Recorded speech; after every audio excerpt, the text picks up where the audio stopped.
சும்மா இருந்தவங்களை கூப்பிட்டு வச்சு ரொம்ப கேவலமா இன்சல்ட் பண்ண டாப் 3 மூமெண்ட்ஸை பத்தி தான் இந்த வீடியோல நம்ம பார்க்க போறோம். இந்த லிஸ்ட்ல 3வது இடத்துல இருக்கிறது குட் பேட் அக்லி படத்துல நடிச்ச பிரியா வாரியர். இவங்க குட் பேட் அக்லி படத்துல நல்லா நடிச்சிருக்காங்கன்னு தளபதி விஜய் விஷ் பண்ற மாதிரி ஒரு வீடியோவை ப்ளே பண்ணியிருப்பாங்க.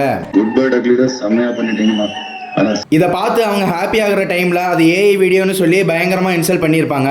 நான் உண்மையை சொல்லிடுறேன், அது ஏஐ வச்சு பண்ணது. தண்ணி வர வருதுங்க. This is unfair. இந்த லிஸ்ட்ல 2வது இடத்துல இருக்கிறது ஒரு பிரஸ் மீட் அப்போ ஏஆர் ரஹ்மானை கூப்பிட்டு வச்சு சல்மான் கான் இவர் ஒரு ஆவரேஜான மியூசிக் டைரக்டர் தான் சொல்லி இன்சல்ட் பண்ணியிருப்பாரு. रहमान आप सबको पता है कि बड़ी एवरेज हैं, करेक्ट ना?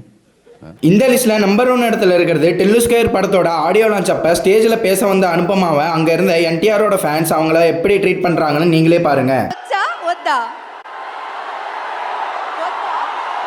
இதை பார்த்து என்டிஆர் அவர் ஃபேன்ஸை கண்ட்ரோல் பண்ணுவார்னு பார்த்தா அவர் பாட்டுக்கு சைலண்டா உட்காந்துட்டு இருக்காரு.